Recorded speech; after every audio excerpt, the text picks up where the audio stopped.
Hello and welcome to Science Fiction and Fantasy Factory.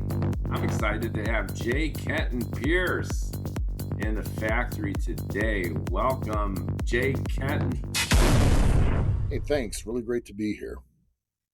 Congratulations on being nominated for the Prometheus Award for it's your debut sci-fi novel, right? Kiss of Damocles, is that right? Yeah. Yep. And it's kind of mind-blowing. I'm on the finalist table with authors that have written some of my favorite books. That's a trip. How did you get connected? I sold a few short stories to the Grantville Gazette for the Baines Universe Annex. Back when it was still before Eric Flint passed away. And through the people I was acquainted with from the bar, I learned about the North Texas Troublemakers and the Writer Dojo. So I started following that. Big Larry Correa fan also. And bumbled into the Alpha Mercs. And also that's how I learned about Raconteur Press. This is when they were doing, about the time that Space Marines 3 came out. And I submitted a story to it, and they said, why, yes. And I submitted about, I think I had about a 50-50 hit rate with their anthology submission calls.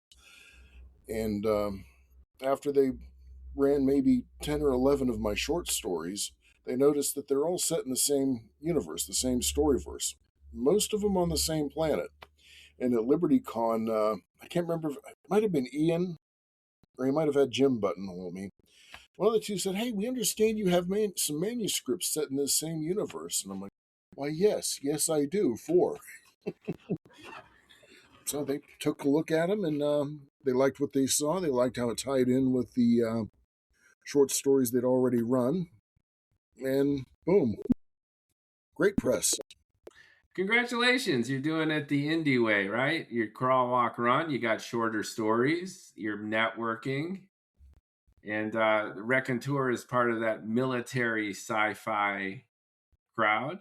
You got Military Canon Publishing. You got John Holmes from Canon as well, and they all know each other. 3 Raven Press. They're all buddies with each other, and it sounds like you wired yourself into that network with your shorter pieces and your social networking, and then you built it up from there into the debut novel that got noticed.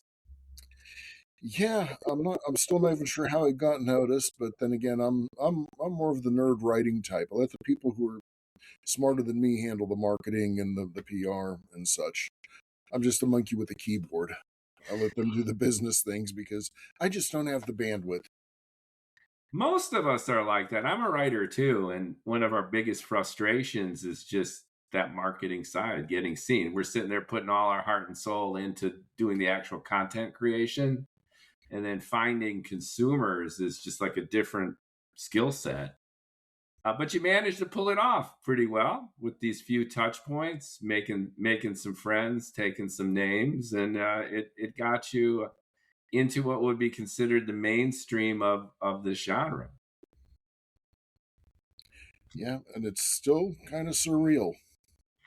Good. Congratulations again. And you've got a new book that Sam gave me a heads up on, An Apple for the Legion, part of the same universe. Do you want to tell us about that? Let's pitch your new book a little bit to our listeners and viewers.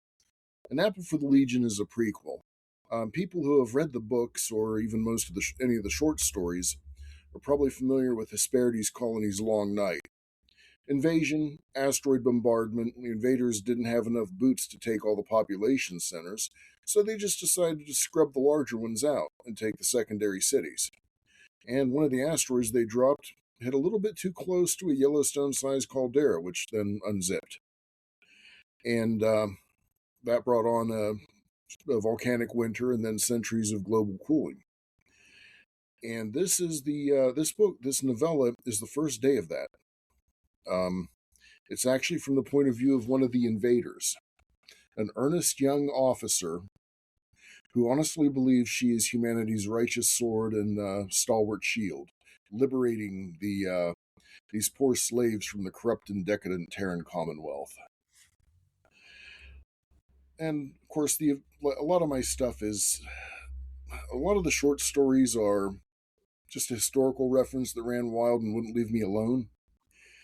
And a lot of them are, they're prequels, they're historical references which become very, very relevant at some point in the novels. A lot of fun with that. This one does become directly relevant to events in Shai's third novel, which will actually be next year. Reading your stuff, I get the feeling that it's a little bit like an Expanse meets Firefly universe. And by that, I mean, you got this sense of colonization, exploration, and the conflicts between classes of people. You've got politics involved, and we can get into that. And the Firefly spirit is these people are out gunning it, right? They've got their interests clashing. You got some great characters. You got teams. Is that a fair characterization for what it's like? That, for a good general, if Yeah. someone was looking for an idea what the feel of it is, yeah, that would pretty much cover it. The other thing I sense is Sam brought it up when he was pitching your book to me too, the new one. It's got a libertarian style flair, which is skepticism of government, big controlling forces. And you got people who are independent. They just want to be left alone. They want to do their thing. And for one reason or another, they get messed around with by the power. It's an F the man kind of sensibility. Is that fair? Reading your stuff, I got that flavor a little bit too. That's probably a theme. I wouldn't really call it an intentional political thing because I'm character driven and story driven. I could listen to Red Reddington read soup labels, for example, as long as the character's engaging. But I grew up in coal and coke country. My family's dad's side of the family is from Tennessee, so the whole company store thing is a problem for me. And it doesn't matter if the company store is the company, a cartel, or the state. There are always people who want what you have or think you owe them their work, and that's been a historical thing. I mean, the English and the American colonies, that was a common conflict. I would hesitate to call it a political work. It's not Anthem or Atlas Shrugged, but liberty, mutual cooperation, those are key values. If you have a political litmus test, I'm going to fail it, whatever faction it's from. My only real core ideology is the Constitution, and that's in a textualist interpretation. Because no ideology, whether it is economic, political, social, or even religious, they don't survive contact with reality in a pure form. Um, you could call me a conservative with libertarian icing. I really agree with the libertarians on many issues, and the whole we're not going to mess with you. We're not going to tell you how to live your life. I'm a big fan of that. Now, there are some places where I would break with the capital L libertarians. Um, I like a robust and redundant interstate network, not because more roads, but because I want to be able to move things painted green from one coast or border to the other swiftly. We need to be able to put troops, men, and materiel on any border as quickly as possible. That's just a purely national defense function. Trade, commerce, tourism, those are all nice, but I'm thinking mainly national defense there. Secondary roads, state roads, county roads, yeah, whatever, leave the Fed out of it. But I do want that type of transportation infrastructure because you can't, because we're geographically isolated now. But you can't predict what's going to be happening coming up from South America in 50 or 100 years, or the Chinese province of Canada. So a lot of libertarians will throw their shoes at me for that, the really hardcore ones. But generally, libertarians look and say Constitution. Okay, yeah, we're okay with that. So they're the only faction that doesn't threaten the Constitution, and they generally support the Bill of Rights. And that's my biggest value in terms of politics, anyway. Sister Jean Marie will tell you about the other values I'm supposed to have that I don't always do so well with, but I think I compliment you fairly well. You say you're conservative with a libertarian icing. I think I'm kind of moderate liberal-ish with a libertarian icing. The role of government is what's most problematic to me. mhm. And we might differ maybe on the minutia having to do with this and that, but fundamentally that skepticism is, I think, a very healthy perspective. Are you familiar with Reason magazine, reason.com? Yeah. Yes, I don't read them religiously, but I read them fairly regularly, at least when an article Yeah. crosses my feed. And well, I'd say 60, 70% of the time. There are a few places I don't agree with them on, but generally speaking, I can vibe with them, as the kids would say. I think they say that. I might have been kids 10, 20 years. We're dating ourselves, but Yeah. we're spring chickens in terms of our energy and enthusiasm and output. So that's what counts. I used to fist pump with Nick Gillespie, the editor of Reason in Manhattan when I lived there. I recently moved from New York to California. I think he's a good guy, and a lot of their writers I think are pretty smart. But to the point of your writing, that's the feeling that I got from reading your stuff too. The sense of charismatic independence and these forces at play. Yeah. And just not letting anybody get their boot on your neck, whether it is permitting economic dependence, um, or an overt political authority beyond what's needed to run a planetary government, or which is part of an interstellar empire. Constitutional republic, by the way. About the, do you want a whole dissertation on the Terran Empire? You mentioned you're a geek, and I think our listeners would get into it hearing it from the author, especially since you're creating a contiguous world that's continuously expressed through all your books. You've got a universe. To your point, you got a planet where a lot of this goes down. So I think they'll be all ears to hear it right from you. You asked for it. Earth always gets saved, except for maybe Titan AE. Most sci-fi, Earth got saved. Sometimes it's a lost home world, like the old Battlestar Galactica, and James H. Schmitz's Witches of Karis, fabled Yarth, or something along those lines. Oh, I didn't save Earth. Earth was nobody here but us thermophiles. Um, Basically, there were a few independent colonies that didn't get scrubbed because no one knew where they were, and essentially, whatever ships were in space or in transit were able to get away, got away. So, a couple 100,000 people, kind of a Galactica vibe. I grew up on that, but surviving humans basically ran far and hunkered down. They made some friends with non-hostile Xeno races who had a grudge against the people that wiped out Earth. And then they came back a century or two later, along with the imps, who are a species from my books that some readers will recognize, and the Skethia, who readers will remember references to, and stomped the Greys flat.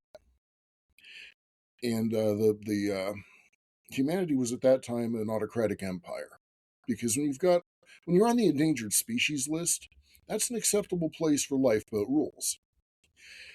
But the first Terran Empress, basically an orphan who clawed her way to the top, always kept in mind that no empire is any better than its monarch, and the next one might be garbage. I mean, Marcus Aurelius to Commodus.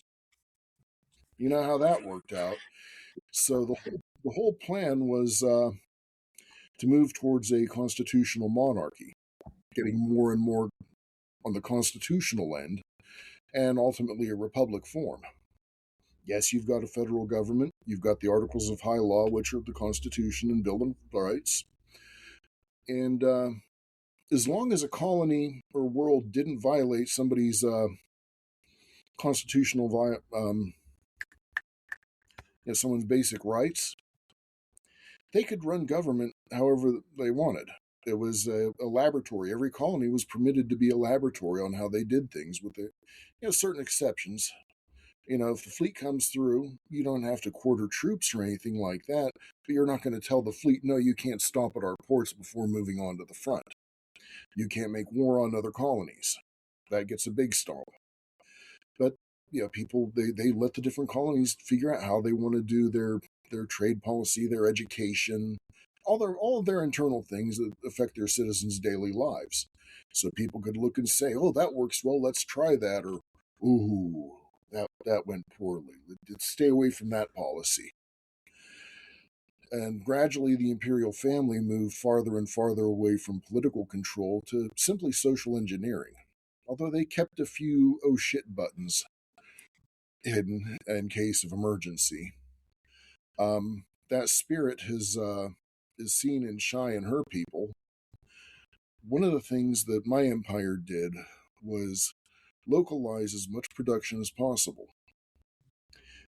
Every colony had to have the tools to make the machines to make the factories. Humanity had gone through a near extermination. So the Empress said, let's not do that again. We need to be able to start the whole race up again from any colony, instead of having some colony die off because they were cut off from the rest of the empire. They were the only survivors. We need to be able to spring back up, no matter how small a piece is left. So you had a lot of encouragement. There are big box factories and such, big equipment, big consumer goods, but most of your small stuff, daily items, whether it was guns, Gauss pistols, personal space opera level personal electronics. That was mostly made in a town or city level rather than having to be imported. Every colony had to be able to make whatever it could, everything it needed, including shipyards and such. Imagine 3D printers in everybody's house. Not getting into Star Trek Replicator. I love Star Trek, but the replicator economy always bugged me. But just imagine any city in this country that could, or a good-sized town where you could get any piece you needed, any part you needed for your car, whether it was vintage and antique or not, or parts for your rifle, or your satellite dish. So they all have the tools to make the tools. And that was one of the big things that she pushed. Let's spin it for 1 second, just so I summarize, because there's a lot going on. So, humanity is brought to the verge of extinction. That's problem number one. Then they kind of settle into these colonies that are spread out, opportunity for refurbishing the human race. Now they're isolated from each other, and what you're describing is this need for independence. You don't want a centralized monarchy because you can have a whack job and it'll ruin everything. And at the same time, you don't want to create this kind of interstellar dependence. You want to encourage independent manufacturing and existence on the part of each colony to guarantee their individual survival and ultimately the survival of the human race. And to me, you're drawing a lot of parallels with what we're going through now, too, with globalization, with the United States and its relationship to other countries, and winding back to this libertarian ideal, don't tread on me. You want to find a balance between the super state, or in this case, even the human empire, and these little isolated colonies. Did I frame that up more or less correctly? Fairly well. I'm trying to see if I can summarize it better. Well, it's your stuff. Yeah, I just haven't thought about it from this angle, though. I'm usually thinking about what trouble my characters are going to get into. So I was going to get to next, which is this is the world, which is, intriguing, and it's a bit of a paradigm and kind of an analog for even what we're dealing with in our historical times. But the characters are always central to storytelling. A lot of writers, they build a great backdrop and they've got an amazing world with a detailed history, but they drop the ball when it comes to the drama that drives the story. I have trouble. The story in the world can be great, but if I don't want to hang out with the characters, I just can't. I bounce off of it. If I enjoy the characters, if I like spending time with somebody's imaginary friends, unless there's just something utterly mental that happens with the writing, the plot that kicks me out of it, I'll generally put up with a lot of literary speed bumps as long as I'm enjoying my time with these people. Some writers indulge, I indulge too. I set up my little soapbox and I go off on all this, but I try to keep it honed in on the character, all through the character's point of view. I try to avoid those Heinlein moments. And Yeah. have Spacesuit Will Travel, Podkane of Mars. Those are some of my favorites. But he would haul that soapbox out now and again, and I'd be like, I agree with him, but oh God, please stop. I'm There are like the road runner now, meet meet, a little guilty. I'm guilty of that too. It's a style, but I, probably less is more. I agree with you.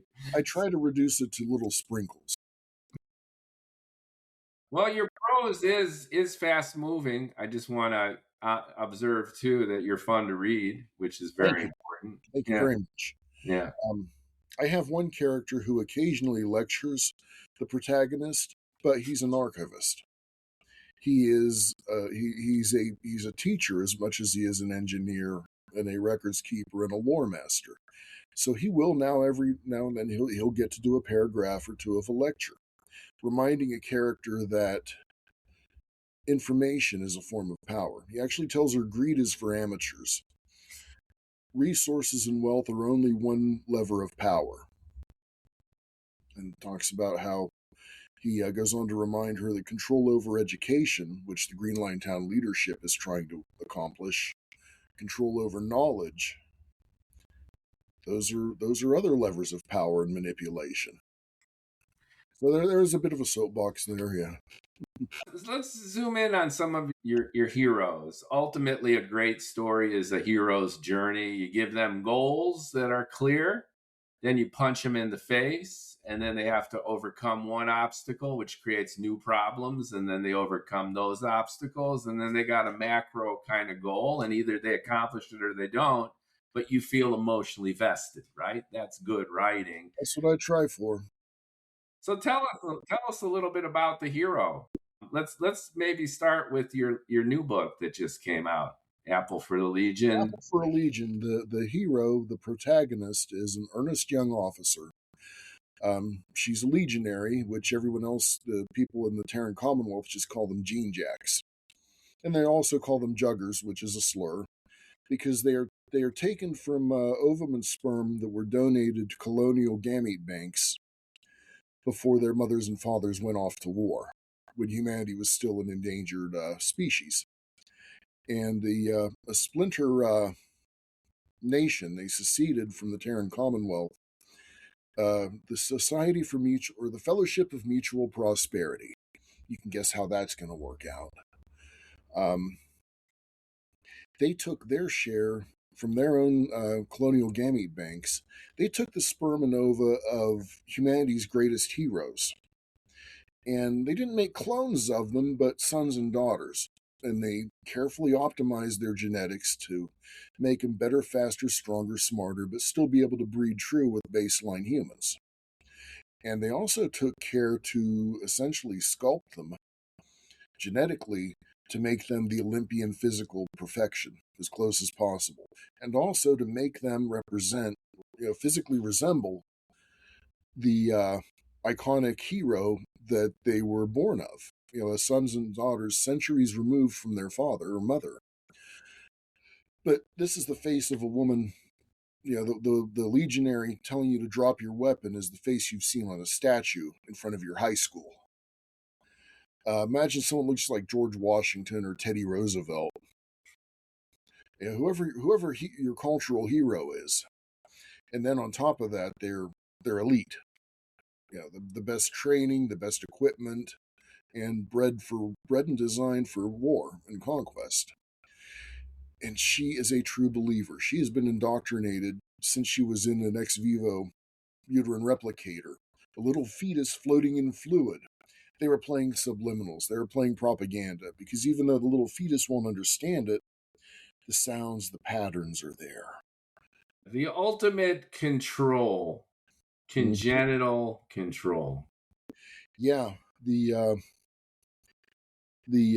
use the legions use AI androids. Think data without the emotion chip, or a high-end Terminator. Not the liquid metal stuff, but perfect mimicry. But instead of any type of feelings, intuition, or moral judgment, they have ideological reliability and political reliability subroutines. They just, and then those are basically raising your young Octoberists, your uh, your young pioneers, the Red Guard. Every day is a lesson. A gargantuan North Korea here, in a sense, optimized with genetics and artificial intelligence, which is the diametric opposite of what a libertarian would Oh favor yeah, in a society. So that's a great setup. That's your counterpoint. So how does she figure it out? How does she, obviously, without too many spoilers, what's her trajectory here? her trajectory is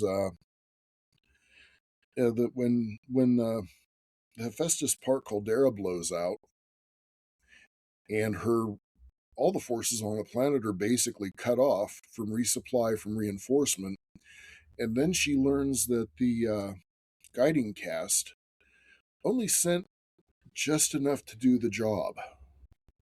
And she realizes this isn't just taking a few strategic systems; they must be swiping at the whole of the Terran Commonwealth.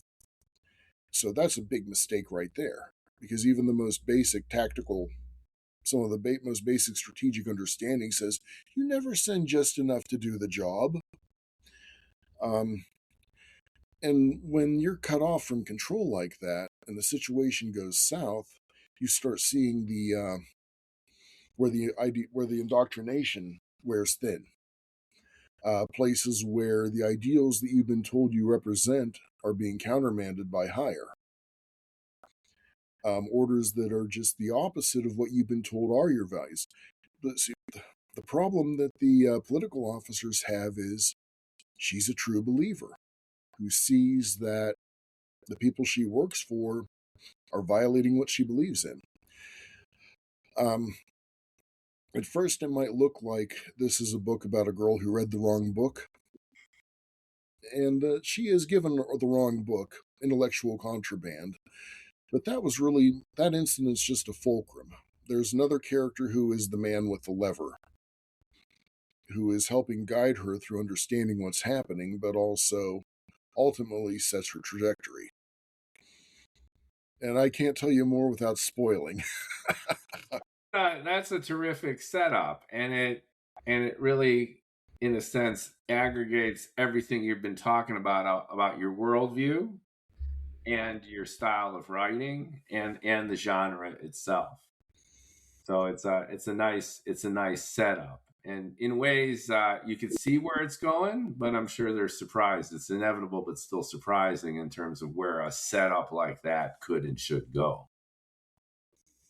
How about the Kiss of Damocles? That's really what got you going as a novelist. Your first full length one. It got obviously noticed and nominated. I like the setup around that one too, with the technology. Share some of that.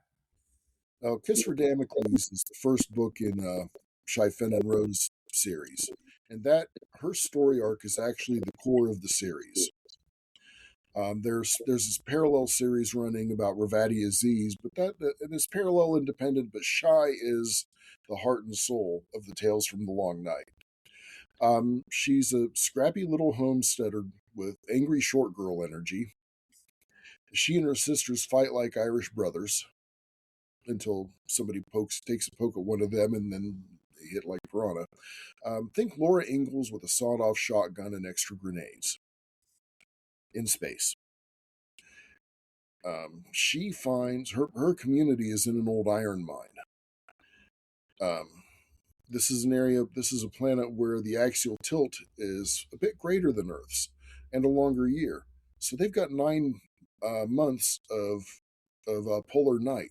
of darkness and killing cold in the winters. They have to button up and seal everything. But then they have white nights of summer, 9 months plus spring and fall.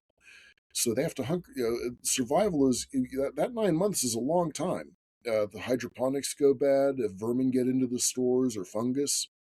So she knows famine. She knows how there's a constant worry about surviving the next winter. And her community's poor.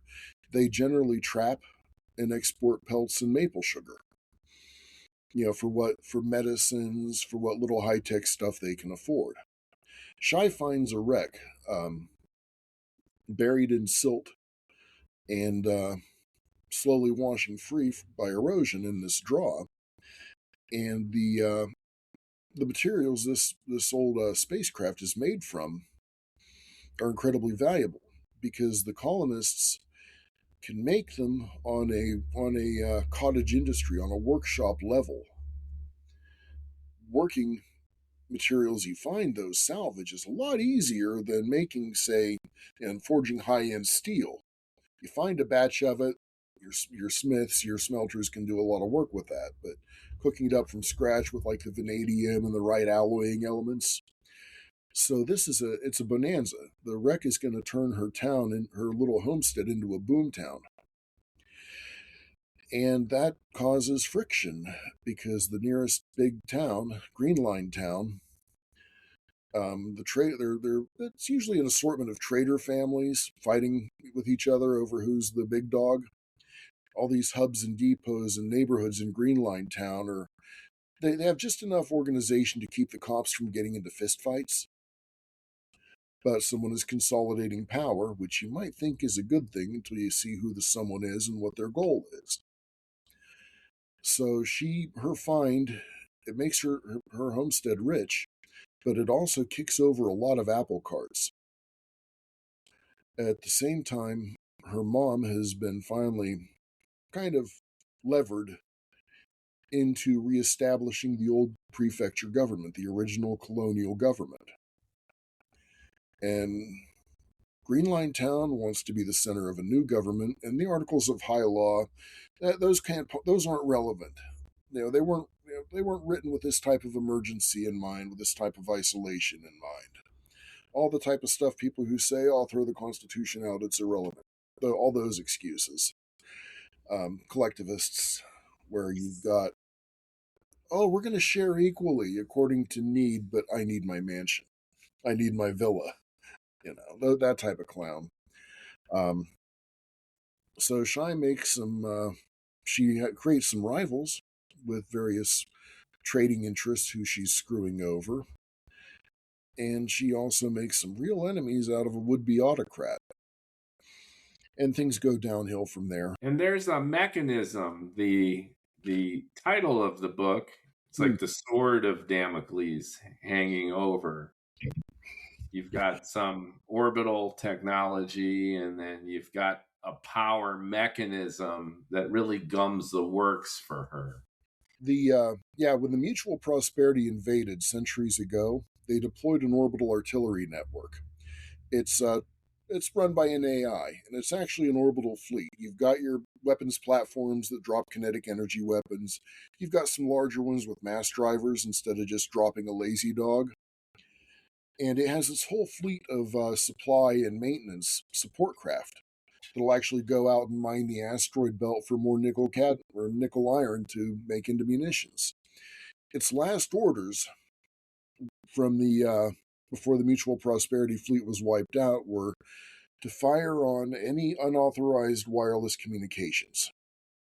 So if you're talking on a frequency that isn't Mutual Prosperity, it must be counter-liberation activity and you get a rod from orbit. And unauthorized vehicular traffic. If your vehicle has a Mutual Prosperity transponder or IFF equivalent, you're good to go.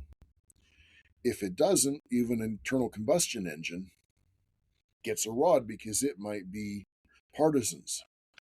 Steam engines, that type of thing is okay. It's just considered too primitive to bother with. A sailing boat with less than one mast or less, you're okay. But if you tried an air car a deuce and a half, something like that, would fetch a rod. Because Damocles is an idiot. All it knows is that it was told to drop rods on vehicles and commo. And every now and then it'll mistake something for a vehicle in commo and somebody's greenhouse gets clobbered. But that has been, that's kept all the real industry underground. Places like Shai's Iron Mine. And Greenline Town actually was the Chico Soul Magway, an underground magway network. A couple 100 kilometers, all sorts of branches and hubs. People sheltered there from the ashfall. And all these hubs and depots, they had light industry. They had hydroponics and such. So they were able to survive and it became a town. And they can make high-tech stuff. They can use high-tech stuff. But you go outside and use a radio, you go outside and fire a Gauss pistol, oh, blip, boom. Time for the kinetic energy weapon. So that's really put a damper on the colony's recovery. And it's a cultural boogeyman at this point. And in the course of the events of A Kiss for Damocles, it goes from Shai just trying to do well for her people in her little homestead, but looking at don't want to spoil. She realizes that storming heaven and tearing down Damocles is actually a realistic possibility. No silver bullet to it. No magic whammy gizmo that will destroy it. But the pieces come together in front of her. How this could be done with the technology they have, with the power, with the population they have. And she realizes it would be a long-term project, but it's possible. And that changes the scope of her vision is expanded there beyond just my town, my homestead. You bring up these themes in a contextually compelling way, and it's fun to listen to you tell the story. You're a good storyteller. You not only know your material, but it's multidimensional that way. And it's layered. So you've thought this through. You've got a world, you've got culture, you've got technology, you've got the conflicts that we've been talking about between the individual and the collective, between the entrepreneur and the state, between colony and empire.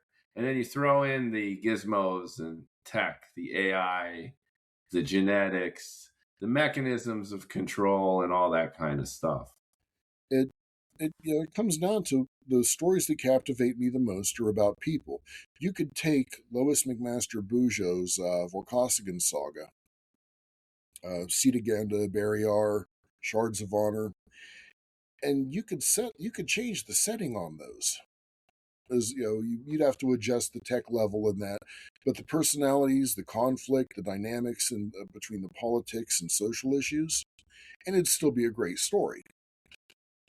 Jim Butcher's Dresden Files. You could have him in Chicago, or you could have him on Luna, or you could have him in London 200 years ago, and they would still be great stories.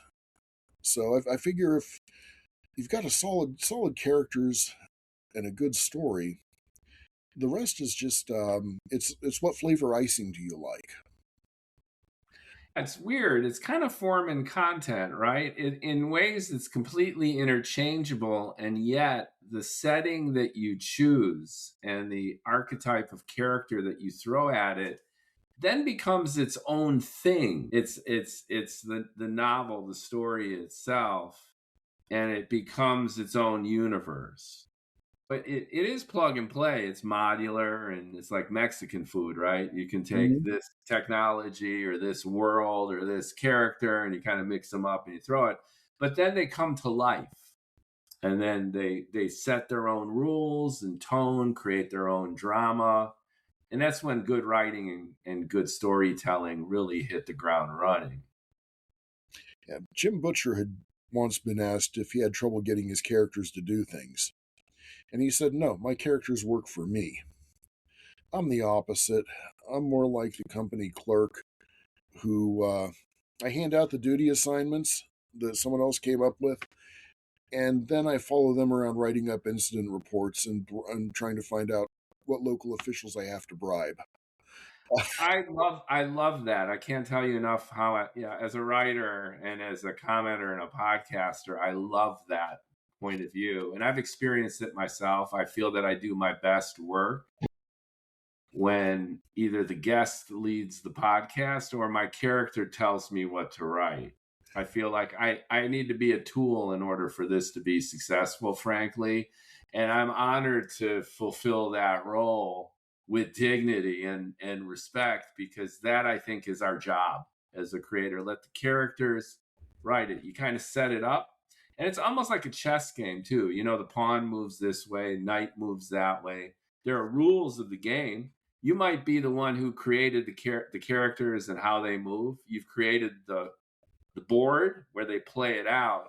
But real drama happens and the best storytelling takes place where you set it loose. You can't think 12 moves ahead and force them to make those moves. It's got to play out.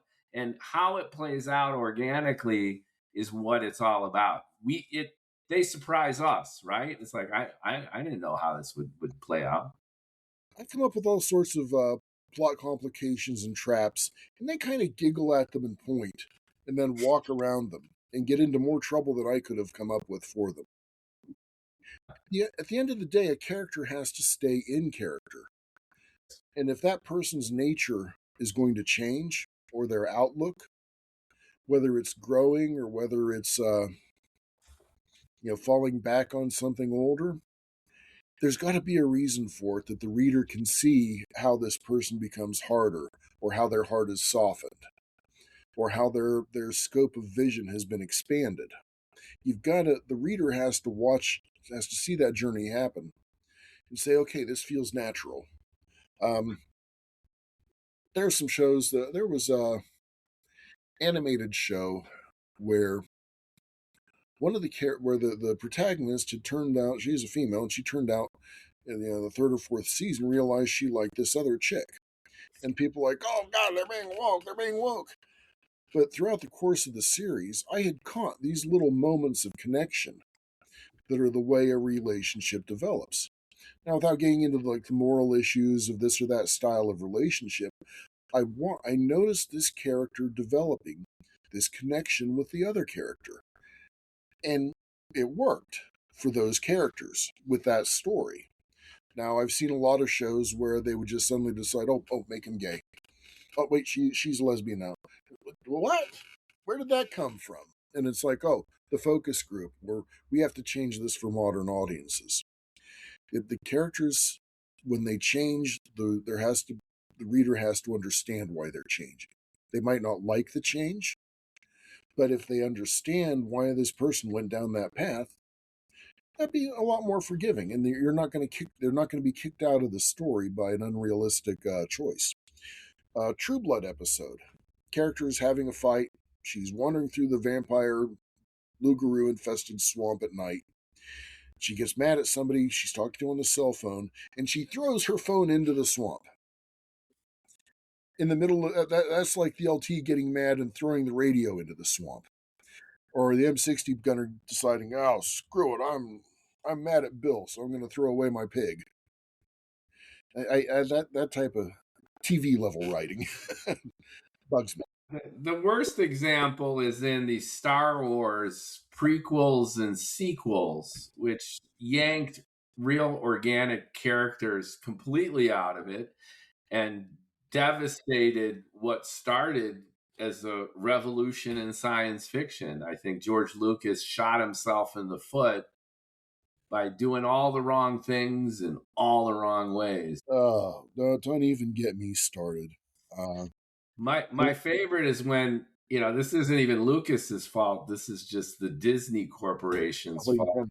When Luke Skywalker takes his lightsaber and he throws it over his shoulder, and I'm like, you just destroyed the character at the beginning of the fucking movie. I have seen some interesting. I follow a lot of YouTubers, the ones who seem to have good sources and who differentiate between this has been told to me by three sources, or this is my hunch, this is my gut.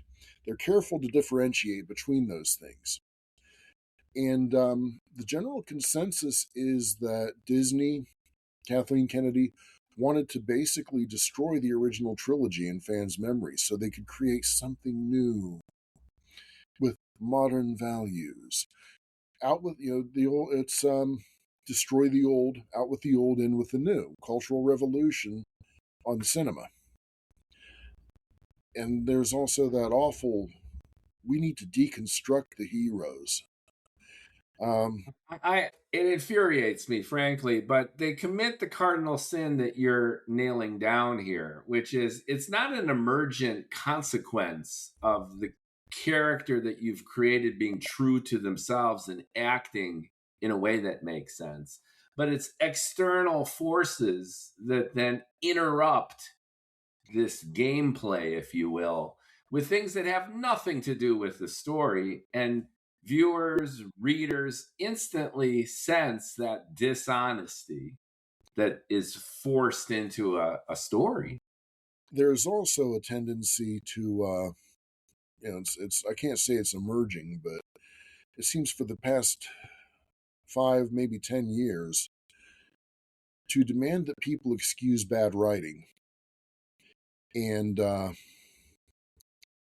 basically immediately claim misogyny, racism, bigotry, evilism of an evilist nature when someone criticizes a plot hole or poor casting or points out that this new storyline totally contradicts the storyline from 5 years, 10 years ago. And and they began relying so heavily on automatically knee-jerk, oh, you're just a misogynist because this is a bad character. Yeah, you just don't like strong female characters. Gal Gadot, Wonder Woman, that was a huge hit. Whereas Brie Larson says, I don't want to hear what fat old white guys have to say about my movies. Fat old white guys saying, well, okay, Charlie's Angels, this isn't being made for you. Okay, why didn't you come watch it? The sin occurs two times. The one in terms of being violative about the essential principles of good storytelling, and then having a whiplash effect that your criticism is based on an ideological agenda that they themselves are forcing on the content. It's a double whammy when this happens. And if the ideology is right, you can't criticize anything with the story. And the story is just a vehicle for their bloviation. This goes back to how you qualified your own air quote libertarian ideology and said that it's not your goal here to soapbox it. Your goal is to tell a great story. And you've got a worldview and a sense of passion and value. And your characters exemplify that, bring that to life. And some of your world building puts them in circumstances that highlight tensions that bring out some of your ideas about society and ideas about heroism. That's different. That's creating the foundation for a story that then starts to do its own thing, as opposed to coming in from the outside and deciding that we need a strong female character or we need XYZ, because this is not about making a good movie or book. This is about getting our agenda into the public's attention so we could be more powerful and politically expedient. It's literally hijacking an existing franchise, gutting it, and wearing its skin around while you quote Marx, Mao, whoever it is that you want people to pray to.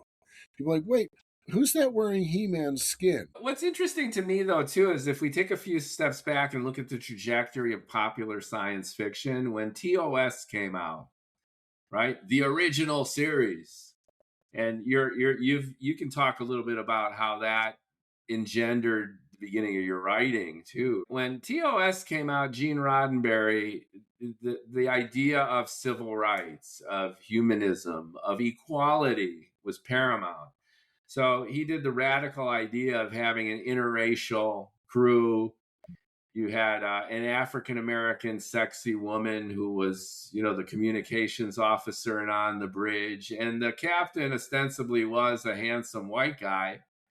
But, you had the Jewish guy with ears as his assistant. And you had this motley crew, which exemplified diversity, equity, and inclusion. Okay. So that was on the roster at the time, but it was organic and it was fun and it played itself out. Storytelling came first. That's my point. So these colorful characters and the interplay was fun, but it wasn't an agenda and it didn't interfere with the terrific individual episodes that constituted a wonderful series. And then science fiction started growing on that. And historically, it's, if you look at it politically, it's gone from kind of the left, maybe more toward Ender's Game right. But it's good to have a nice fluid balance within the context of society and everything going on. But you got to stay focused on the characters, on the story, to stay true to yourself. Yeah. One of my favorite Star Trek quotes was, might have been Sarek, said, "Challenge your preconceptions or they will challenge you."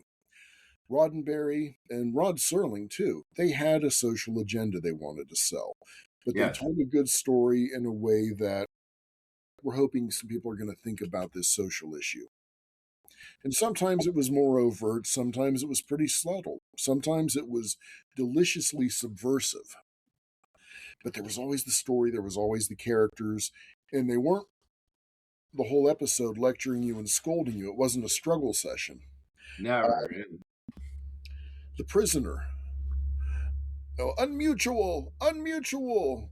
They had a few struggle sessions in episodes of that, and which is why I made a meme with McGowan saying, "Stay unmutual, my friends." But it was a straight up CCP struggle session, and but it was hidden in a fun story.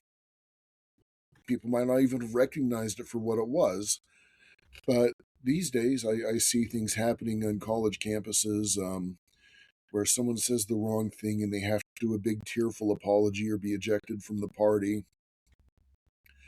So a lot of the Prisoner was frighteningly prophetic. Sorry, I spun off there. Yeah, absolutely.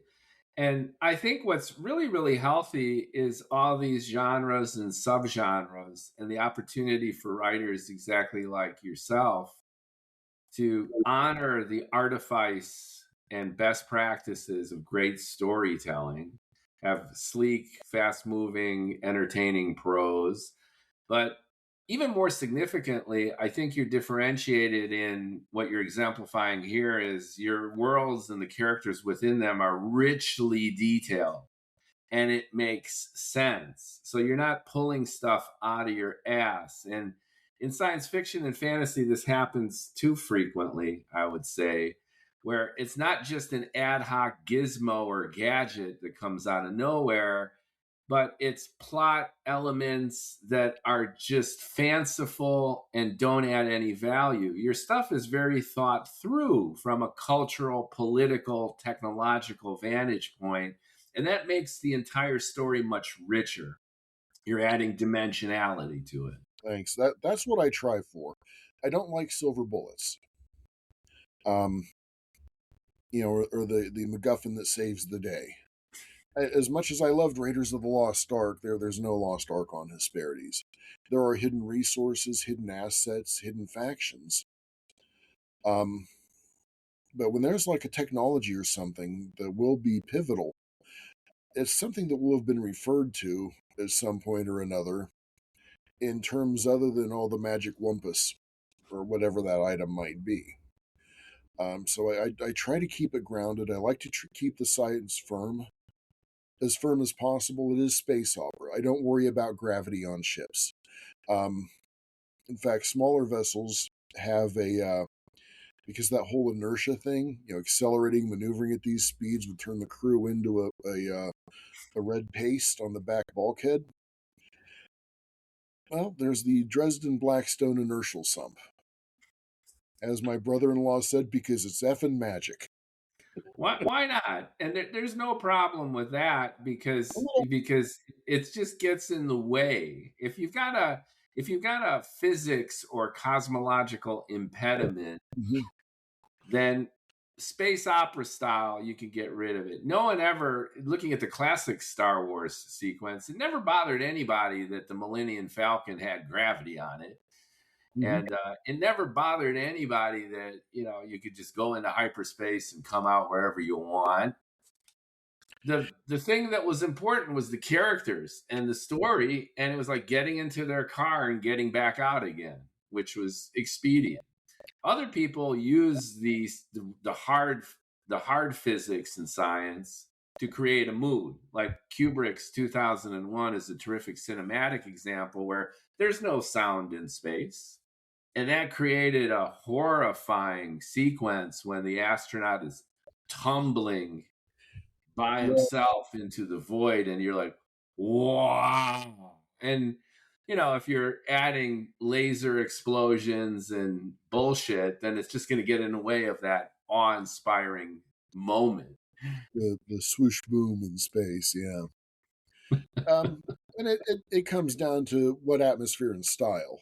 I Right. will confess, as this is a interstellar empire, yeah, there's a hyperspace equivalent, well, T space, transit space. I kind of mugged Niven's, I can't remember what he called it, N space, or Babylon 5's hyperspace, where you basically step into another dimension, travel to this distance, come out at a point that's farther than you actually would have traveled.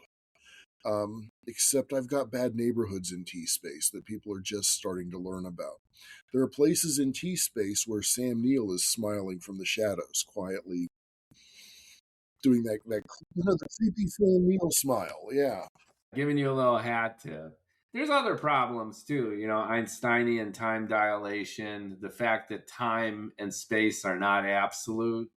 So the distances in the actual universe are just so ginormous that if you don't have hyperspace, you don't have transluminal travel, then it just doesn't make any sense. There's yeah, no absolute timeline in the universe. You could be right now the clock that's ticking on the surface of the earth is going slower than the one in our own geosynchronous satellite. So for our mhm.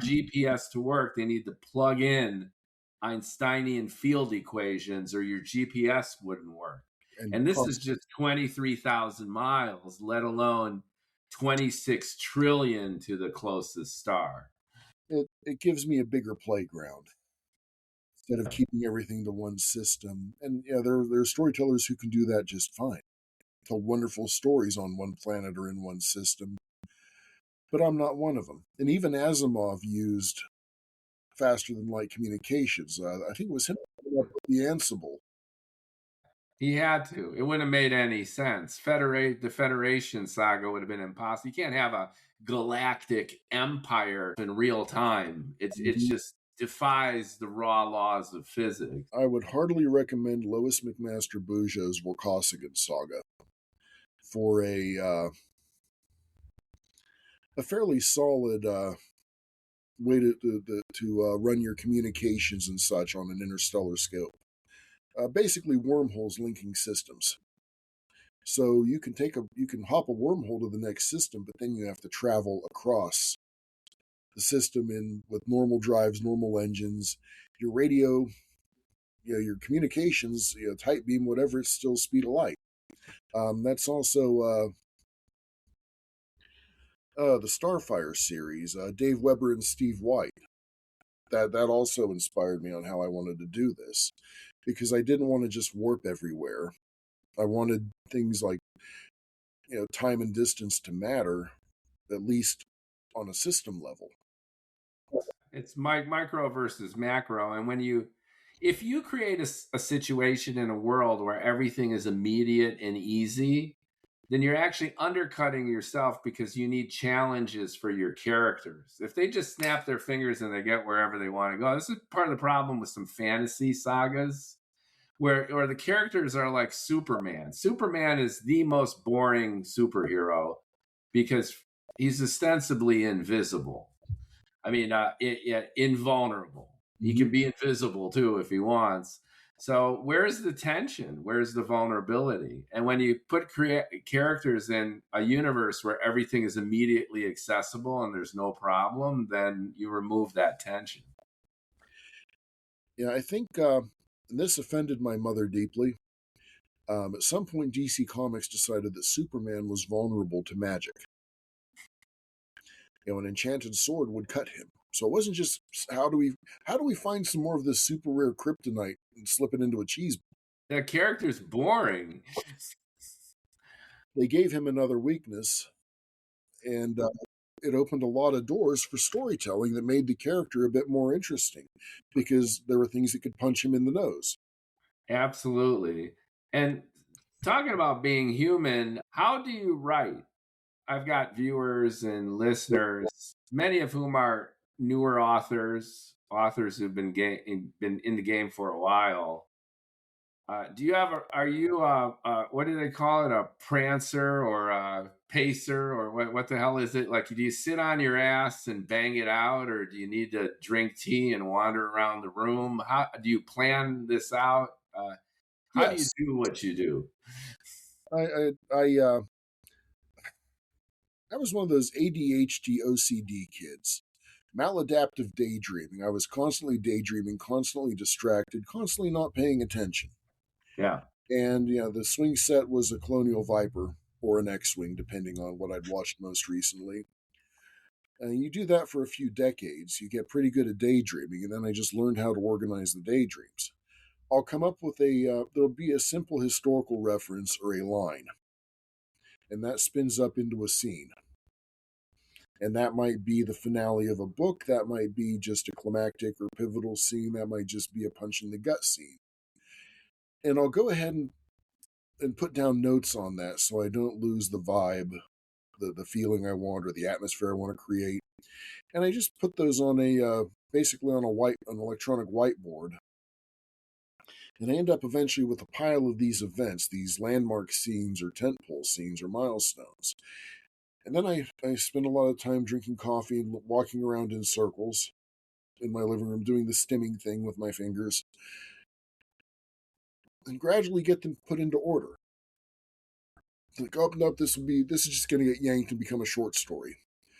And then I'll sit down and write the earliest of the scenes because I've got it largely fleshed out. And then I just kind of try to write my way to the next scene. And half the time that turns into me just following the characters and taking notes. So I've got a few landmarks, I've got a few milestones I want to get to. I generally know the outcome, the shape of the finale, the shape of the end of the story. So I know where I'm going. I just kind of wander in the wilderness until I get there. I can't um I can't just sit down and say I'm going to write 5,000 words today. There are people who have that their mind works in a way that can happen. There are people who are able to discipline their muse to make the muse work for them. I end up chasing my muse around holding up the slipper. Does this fit? Does this fit? My brain is very similar to yours. I've had writers on the podcast where they're the 200, 2,000 word a day person. Some writers, I write from 8 p.m. until 10 p.m. every night, and I have my word count goal. And that's the diametric opposite of you and I, where we just kind of live it and breathe it. I'll be at the gym on the elliptical and I've got all these ideas with the endorphin dopamine rush, and they'll gel in my head sometimes for days or weeks, and then the story in a sense is being created in my bald head. And when I finally get down to bang it out, I've already done a lot of the heavy lifting. It's like pre-programmed. It's a cascade. Um, and that's largely what I do. I it gels, it crystallizes or ferments depending on the scene, and when it's ready to go, I can't stop it. I was the kid who would make a few notes here and there on what I wanted to do with the term paper, but didn't actually sit down to write the term paper until the day before, and I would be up all night hammering it out because it was just all those things I was puzzling on finally come together, and then swoosh. And for me, it's the writing is the same way. Yeah, I think we need to gear ourselves to who we are. And by the we, it's the royal we. Regardless of what kind of writer you are, or even what kind of reader you are, I think there's as many different types of readers and writers as there are readers and writers. Yeah. And happiness and productivity come from knowing thyself, that age old truism, and just enjoying it and indulging it more, please. There used to be a tendency, I think, for both of us growing up, that you need to fix your weaknesses. Instead of working on your strengths, just try to concentrate on what you suck at and try to hit baseline.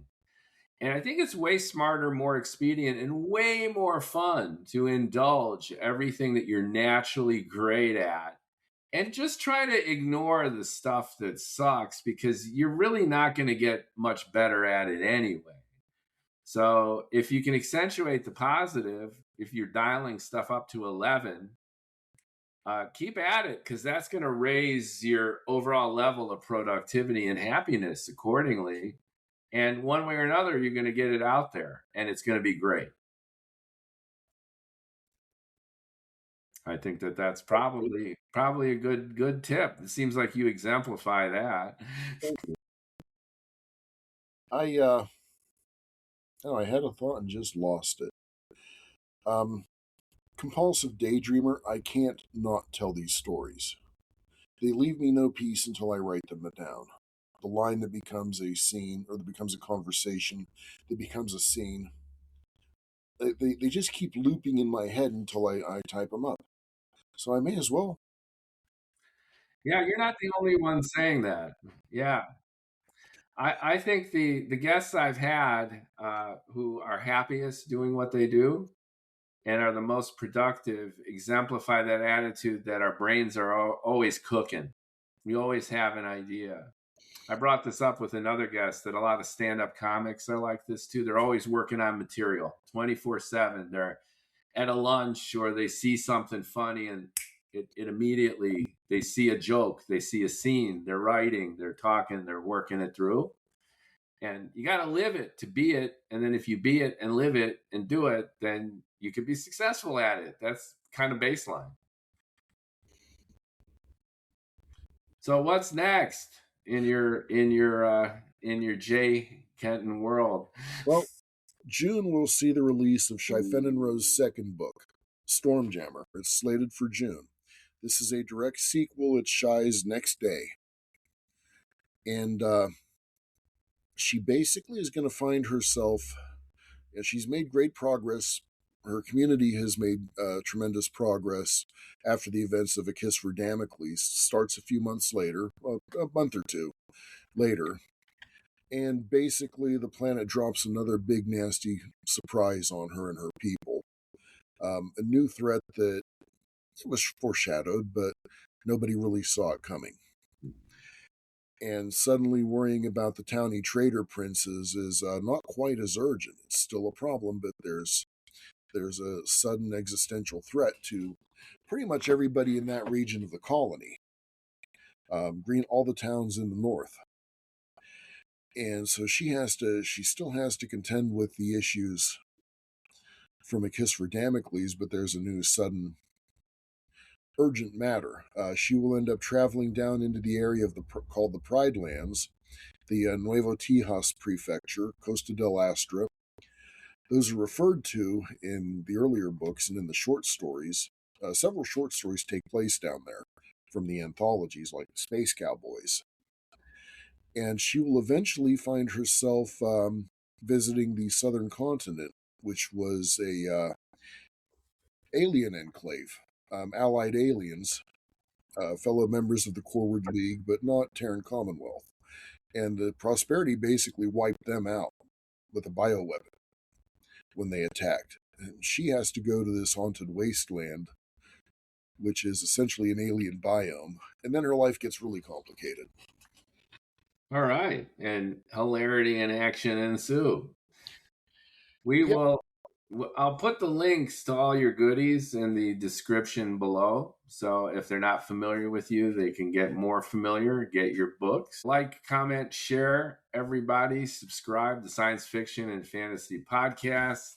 I'm your host, Mookie Spitz, and it's been a great time with J. Kenton Pierce, kindred soul, doing the ADHD OCD dance from childhood to adulthood and channeling all of our manic energy into world building with compelling characters for the win. Thanks so much, Jay Kenton. Let's follow up 6 months, a year, or Let's do that. Yeah. it'd be great to catch up again and see how your universe is growing. Thank you so Um. much. Uh, thank you.